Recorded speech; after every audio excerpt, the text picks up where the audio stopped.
Hello everyone, welcome to Online Help Guide. Today in this video, I'm going to show you how to change your email address in Tango. So without any further ado, let's get started.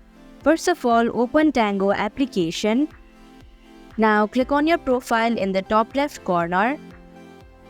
Go to Accounts option. Here, click on the edit option of email. Remove the previous email and add in a new one. Click on Save option. And that is how you can change your email address in Tango. Thank you for watching Online Help Guide. Hope this video is helpful. If it was, hit the like button and comment down if you have any questions or feedback.